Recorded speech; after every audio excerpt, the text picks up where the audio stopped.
Good afternoon, Dino D, family man in the Philippines. It's dinner time in Butuan City. Me, my lady, and the 4 kids. Today we're going to do some cooking. It's called chopped suey. I enjoy cooking. I cook all the dinners in the afternoon. And as you can see from my spice rack over here, I have several different kinds of spices of my cook style. And I'm getting ready to cut up some vegetables right now for chop suey. Chop suey is a Chinese traditional dish which was adopted by the Philippines. Apparently a lot of Filipinos like chop suey. I enjoy it. It's very tasty for the recipe that I use. So let's get on to chopping up some vegetables. Alright, so chopped suey can be made with many different types of vegetables and meats depending on what you like. It's kind of a bland but flavorful type of dish. We like to make the chopped suey and cook some rice, put it on a plate and pour chopped suey over the top of the rice. Today I'm going to be using potatoes, carrots, and cabbage. Basically that's all you really need. The original recipe calls for 2 different types of cabbage and several different types of vegetables. But this is what we have in the house, so as you can see, this is something you can actually cook from your cupboard. The directions have about 21 or 22 different steps. A lot of them are geared toward blanching the vegetables. So the more different vegetables that you have, the more different times that you have to blanch the vegetables, which makes the process even longer. But today, like I said, we're going to use potatoes, carrots, and cabbage. I have my onion out and my garlic, so I'm getting ready to slice up some vegetables right now. See you soon. So first thing I want to start doing is peeling the vegetables. I've got this nifty peeling device at one of the malls. I kind of missed one that I had back in the United States, a little bit different. One in the United States is shaped kind of like this. It's got a cutting blade along the length of it. So basically you just do like this with it. This one works really great though. You just have to learn a different position. So you just kind of slide it and go like this with it. And it slices, as you can see, the carrot really well. It takes me longer to do potatoes. The problem I have with potatoes are if the potato is really small, which a lot of potatoes here in the Philippines are about this size. I have a tendency when my hands are big, so I have a tendency I end up cutting my finger. So that's peeling the carrot, peeling the carrot. So now we're going to peel a potato. Basically it's the same thing. Just try to keep your fingers away from the blade like this. Tuck your fingers underneath the potato and just kind of start slicing with the peeler like this. And that's all there is to peeling these potatoes. Luckily these potatoes are big enough where I'm not going to cut my fingers. And you just kind of do that. I don't mind leaving a little bit of potato rind on the potato. They say it's more nutritional for you. The reason why it's so quiet right now, because my lady took the kids off, so I told her I was doing this video, so that they wouldn't be making a lot of noise. So I'm not going to do the whole process of peeling everything for you on the camera, because that's going to take quite some time. It takes 20 to 25 minutes. That would take a very long, lengthy video on YouTube. And I don't think that's necessary. I like to try to keep the videos down about 6 to 10 minutes. So as soon as I get finished peeling potatoes, dicing up the cabbage. Alright, so hopefully you can see this next trick I'm going to show you. It's the way I like to, I don't know, it's like dicing or chunking up the potato. It's very easy and a lot quicker to do than some other ways. So what I do is, with my favorite knife that I bought at Gaisano Mall, is I'll take the potato and cut into it about 1/3 of the way on the side, all the way through, and then slice down. And I'll do the same thing, another 1/3 of the way through the potato, slice down. So what it does is it gives us 3 little different sections. Now on the other side, I turn it on its edge flat like this.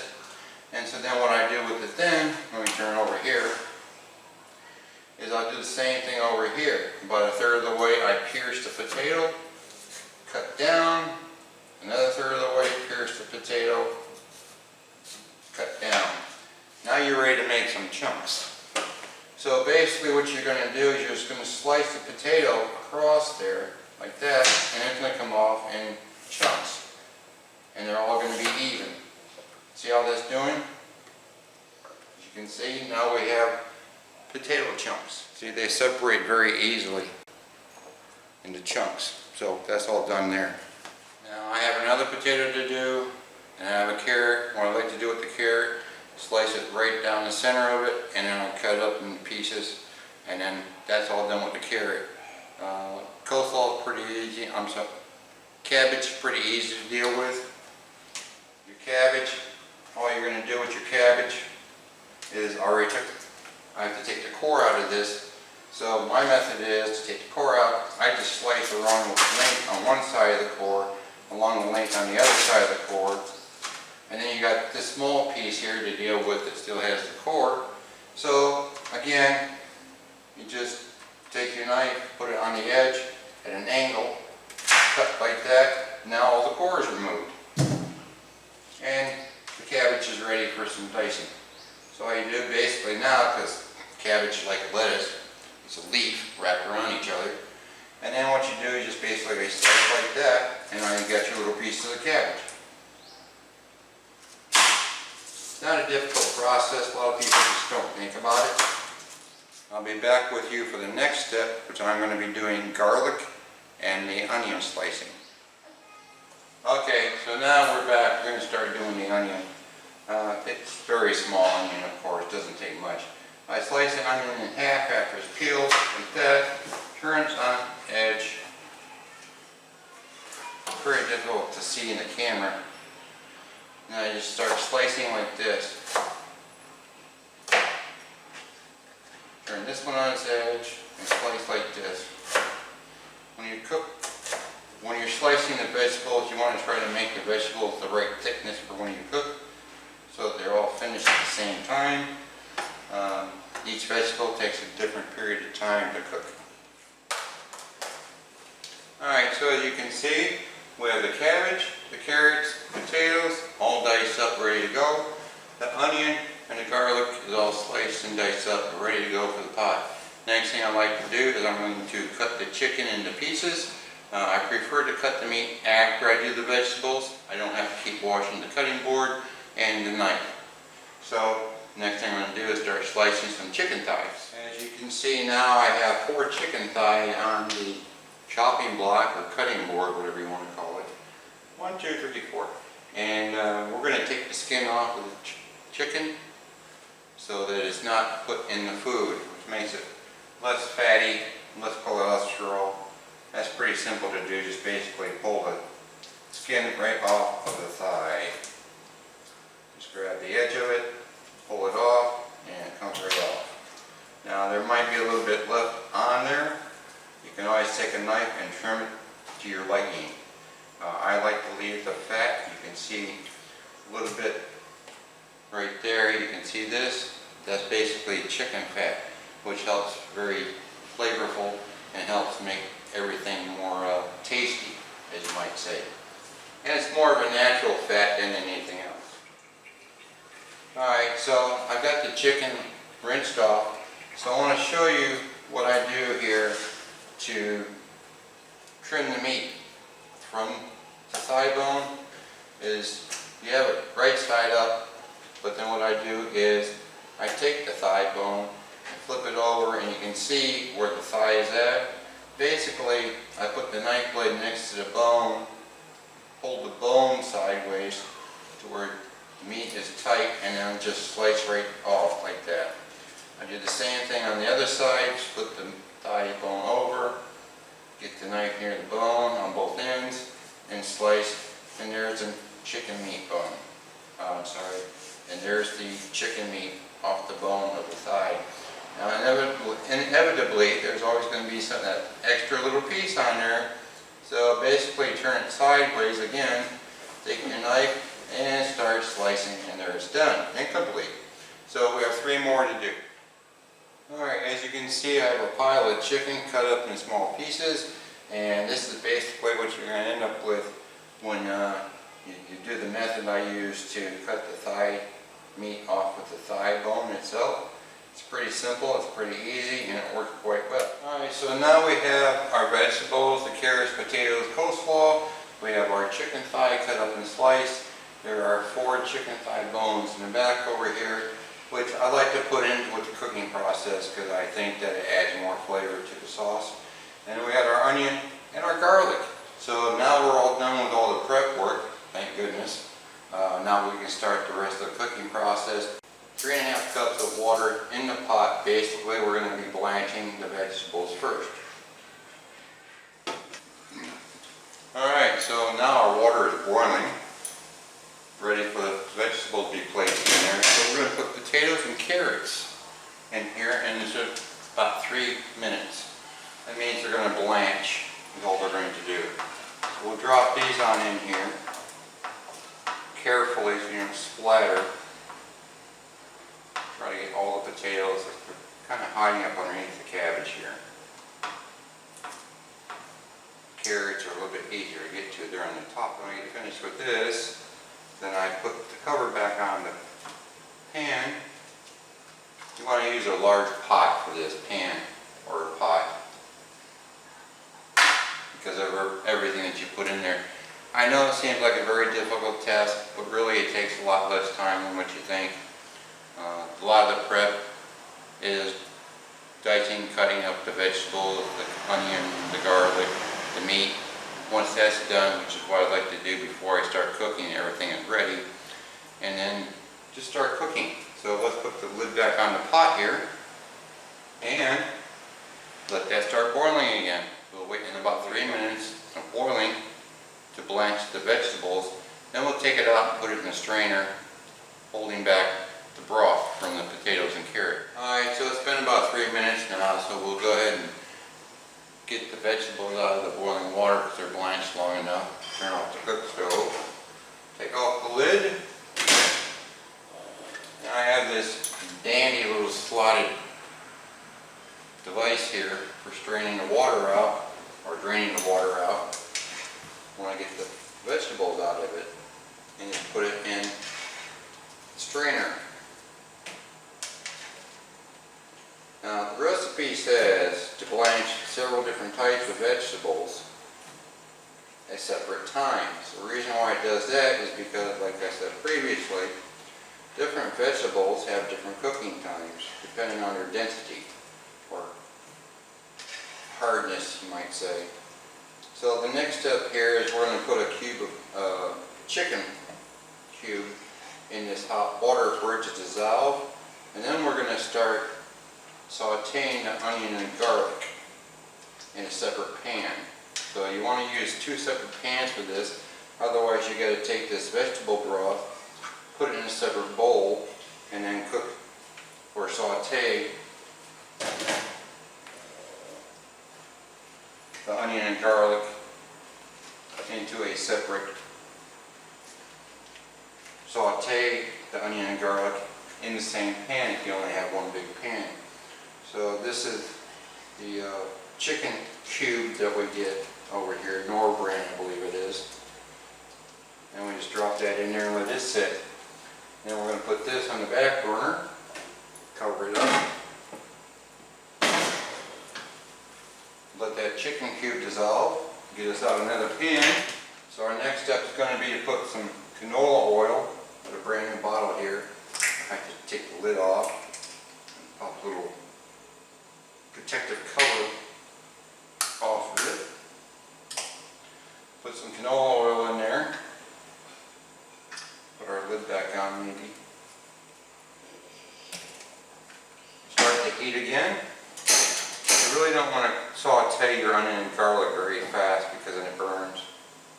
A lot of people don't realize this, but garlic, once it's cooked, is actually sweet. If you try to eat it when it's raw, it's a little bit hot and spicy in your mouth.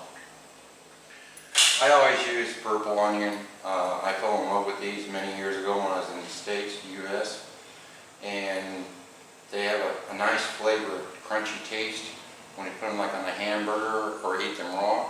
But when you cook them, they cook to a sweet flavor, just like the garlic does. So now we'll put the garlic and onion in the pan. Just like that. And wait for the pan to warm up. It'll start sauteing the garlic and onion. And once that is finished, then we put the chicken in with the garlic and onion to cook for a little while. Alright, so the onion and garlic are sauteed. So now we're going to put the chicken in, get it sauteed for a little bit. The recipe calls for 1 tablespoon of oyster sauce. So we're going to put a tablespoon of oyster sauce in with the chicken, onion, and the garlic. Oops, very thick. And then we're going to mix that up real good.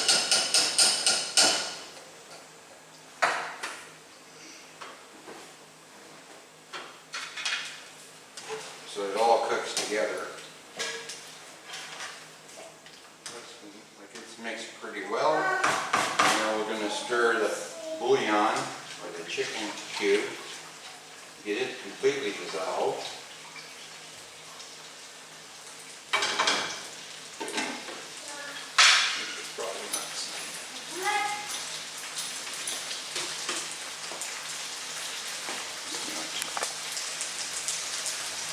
Now what we're going to do is stir the chicken cube with the liquid from the vegetables so that the chicken cube is completely dissolved. Okay, chicken up a little bit too high, I believe. Now chicken is fine, sauteing well with the oyster sauce. You always want to be careful when you're cooking. You don't want things too fast. Then they're only done on the outside, not inside.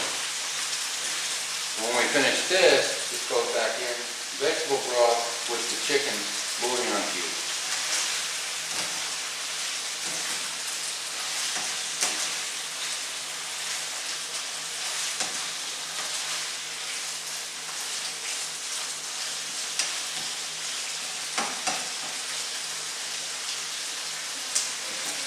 Yeah, doesn't that look tasty, huh?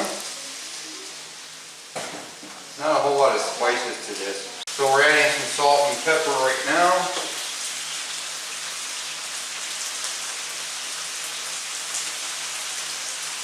To the chicken. Just give that a good stir. Get salt and pepper mixed in. Looks like the chicken's about ready. As you can see here, it's nicely browned. Turn that burner off. I like to keep the hair on my knuckles. I don't know why. I don't need it here. Too hot. Alright, so the next operation we're going to do here is actually drop the chicken in with the chicken broth. It has the oyster sauce, salt and pepper, and it goes into the chicken broth. Then we let the chicken broth warm up. I like to leave the flavored oil. I call it flavored oil because that was the oil that we sauteed everything in, and then put it into the chicken broth to finish its cooking. Once it heats back up and starts boiling for about 3 or 4 minutes, then all the chicken will be completely done. And then you add your cabbage, and when you finish adding your cabbage, you want to taste it. Add more salt or pepper if needed. After that, then you add a cornstarch liquid. Basically, you're going to take a tablespoon or tablespoon and a half cornstarch, put it in just a couple ounces of water, mix it up real good, pour it in. While you're pouring the cornstarch in, you want to stir the pot. If you don't, you end up with a big clump of gravy in one spot. So what I'm going to do next here is I'm going to put my cornstarch in the cup. About a heaping tablespoon cornstarch in there. Put a little water. Not much. You want just enough to make a paste out of it. I like to stir it up good. So this is the base blend preparation for when the time I need it. Now as you can see, the water is boiling with the chicken. It's turned kind of a brown. Part of that's because of oyster sauce. The rest of it, it's probably because of the sauteed onion and garlic and the oil that I put in there. So this is almost finished now. Next thing we'll do is put cabbage in there.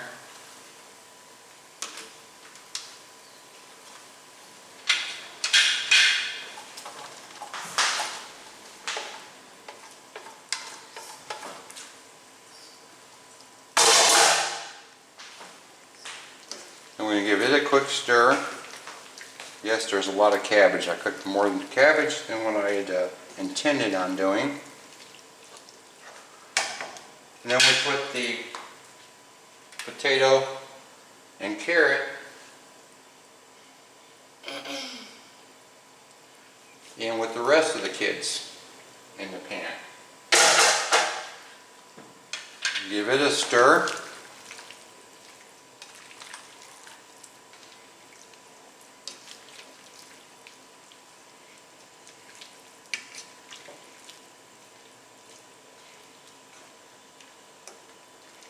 Now this has to start boiling again, so what we're going to do is we'll put the lid back on. Alright, so like I said, we have our next step is going to be to put the cornstarch. We're stirring it again just to make sure it's dissolved well. And as I pour it in, I'm going to use a spoon with the other hand. It's easier if you have somebody holding the pan. So I'll pour the cornstarch solution, which is basically a heaping tablespoon of cornstarch and a little bit of water. And while I'm pouring that in, I'm going to stir with the other hand so that it doesn't turn into a big clump. Just like this. And now we have gravy. If you can see the texture change right there. Now it's gravy. No longer a broth. That's how you turn a broth into a gravy. I do it all the time when I'm make a marinade for meat to cook on the grill or in the house. What I'll do is I'll take the marinade, put it on the stove top, make up a little cornstarch solution, and then turn it into a gravy. And when I finish grilling, then I dip the meat into the gravy basically, or the marinade, and put it back on the grill for a couple of minutes to brown that. And that's the conclusion of making chopped suey today. So hopefully this is not going to be a long, drawn out video that I did. Alright, now it's time to start putting chopped suey on top of the rice. And we have the kids lined up over here. I think we're missing one, the youngest one. I'm not sure where he might be at. So it's just some chopped suey on top of the rice like this. This one's for River. And then we have Rochelle over here.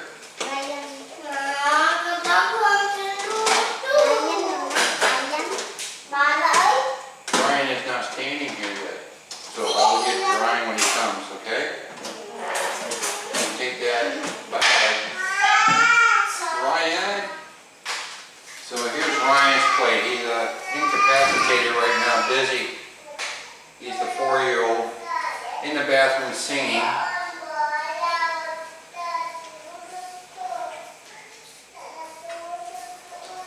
So he'll be waiting to get his. This is my lady's. Oh, hers up here. She likes the bone, so she gets a bone. And here's mine.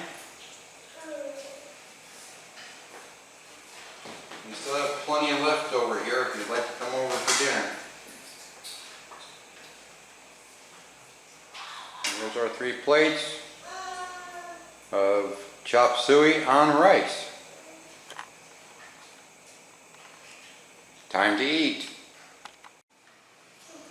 Alright, so here's 2 of the kids. That would be Rochelle and River eating their chopped suey over rice. Ryan still hasn't showed up yet, but his plate is down at the far end of the table. Hey kids, wave, say hi. Hi, Dobby. Come on, wave, say hi. That's not a hello.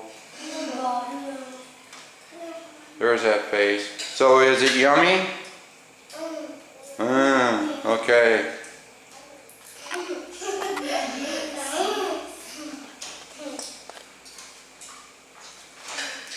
Uh-oh, here he comes. There's Ryan now, getting to the table.